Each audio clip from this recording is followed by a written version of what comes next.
Lady Warriors of UE with new head coach, Boy Dalistan. They are down by 2, 14-16.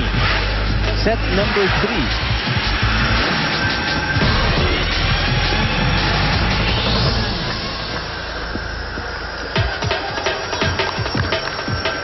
At the service zone, Coach Boy just, I guess, trying to boost the morale of the team.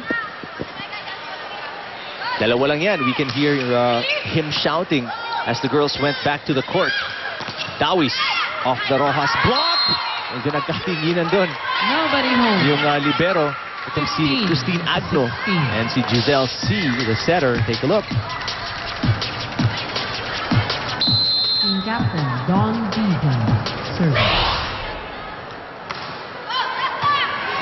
Now UE within 1, 15-16. Good coverage from FEU. Wow. When FEU needs a point, you know where they go to. Maika Morada, as Masangkay is getting some help standing off the court. I don't know if she sprained her ankle or twisted it, but she seems to be okay. Service. Right on the back line for Maika Morada. And just when UE threatened to tie it all up, UE is again down by 2. Make that by 1 on that service error. Ito nga yung sinasabi natin. FEU still leaving that window open for UE. Can they take advantage though? Another service error coming from the Lady Tams. That's from Rojas. Lizette Dawis, serving for UE. Coach Boy continues to give the girls instructions. C. That's Bagang. Free ball, FEU. C. Morada in the middle. Morada with a quick attack. 18-16. If you need a point, just give it to your highest percentage attacker. Look at Morada making volleyball seem so easy. Ay, kita mo yung bola sa dumaan sa ibabaw ni Kite Rosale. And Kite Rosale maybe is taller than Morada by 3-4 inches.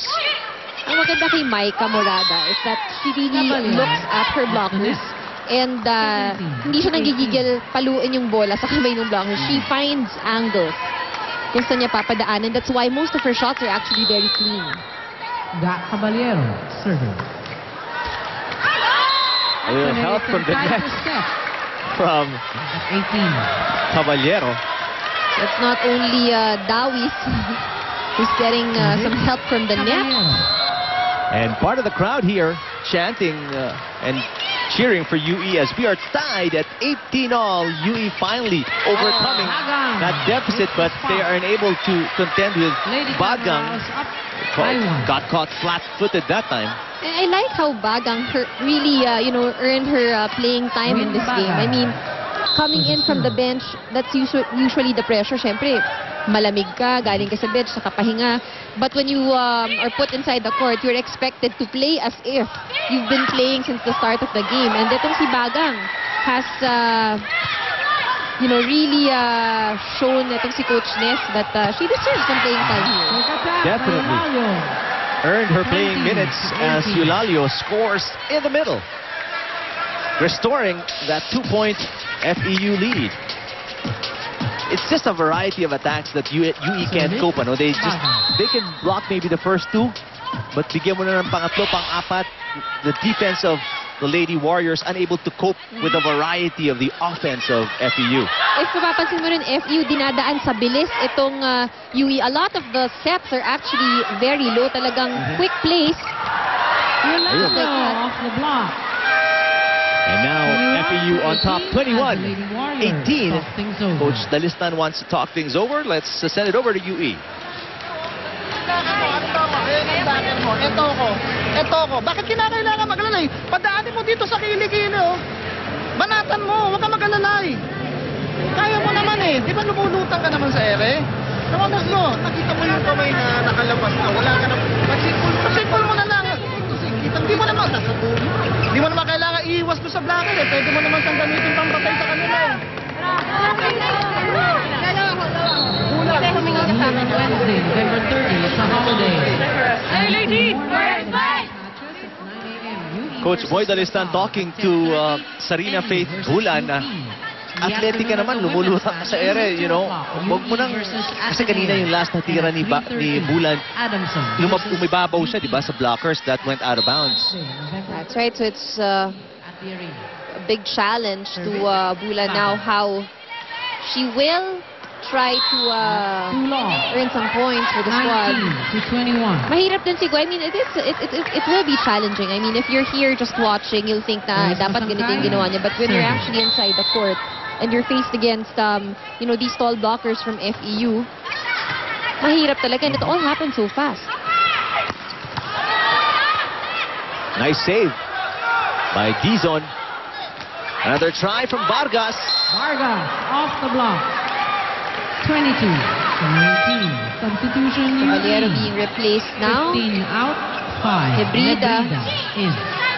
Will try to 6 out, 7. perform Abita better when it comes to in. defense. Konting pahinga rin, of course, for Caballero. Giselle C to serve. 22 serving For 19.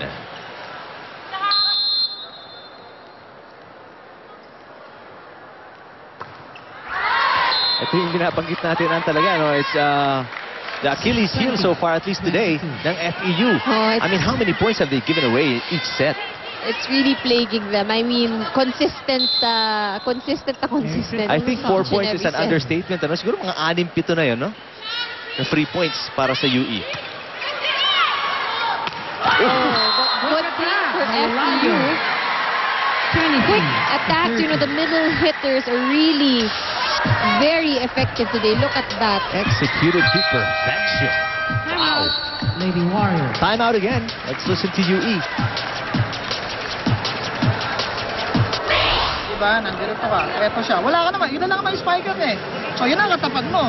Wala ka na ibang tatauhin to maliban to sa tao na yun, yung spiker na yun. Wala na. Yun lang. Alright? O, tumaymot ako ng isa. Ang ibig sabihin niya, kailangan natin pumuntos. Kailangan natin pumuntos. 3 spiker natin, kailangan natin pumuntos. Trabaho. Come on, let's go. Let's go. Hey, lady! Boy Dalistan, the new head coach of UE, put it in no uncertain terms. Kailangan Adamson tayong taking pumuntos. on De La Salle. Obviously, they still have a little bit of cushion to play with. Gwyneth Eulalio. FEU still a point away from match point. So, pwede pang laruin, so to speak, ng UE. No room for errors though.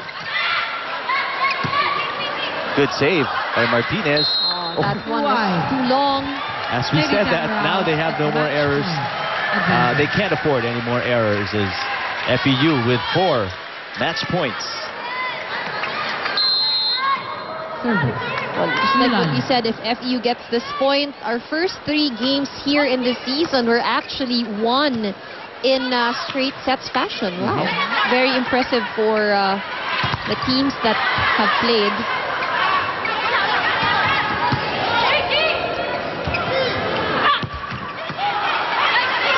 Good dig by Giselle C. Also from Martinez. Lucky break. For FEU. To 24. Mahika is just smiling. Guilty as charged. It was very obvious that she touched the net. Faith Bulan to serve. For the UE shouldn't waste this opportunity, although FEU is just 1 point away. It has been done before. So, let's see if they can pull it off.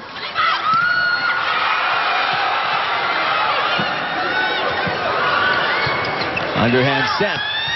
Kimberly Dizon. Giselle C sets it up. Rojas. Excellent rally here. Nebrida. Rojas from the corner.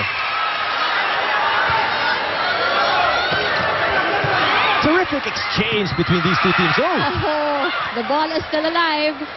Officials let that one go. And what a play. What tenacity from UE. Saving 2 match points. Warriors, 22. But 2 more to go. And Nebrida actually had that sense of just doing an off-speed shot. Look at that. Everyone was expecting an attack. hanging on. Itong UE is really making sure. Rojas. Oh, and the errors. Amazing play by UE in the last 3 points, getting the crowd involved. Here at the arena in San Juan, we have a timeout. Let's listen to FEU. Sino nasa? Maika. May. Rose. Ha? Dito ako manggagaling. Maika, dito tayo. Pilitin mo rin dito. Dito mo parisibet. Ha? Maika, tuluyan. Ikaw ang kumuha. Sasabihan ka. Ha? Dito ko paraning mo doon kung kaya, ha? Andiyan si Rose, pabangin mo. Ha? Sige. Relax lang. Pabangan mo rito, ha? Dahan-dahan lang. Maybe a case of nerves. Coach Pamilar calling a timeout, calming down the Lady Tams and drawing up a specific play kasi medyo kagulo yung opensa. There were 3 times on the offense ang FEU hindi nila na-close out, ano?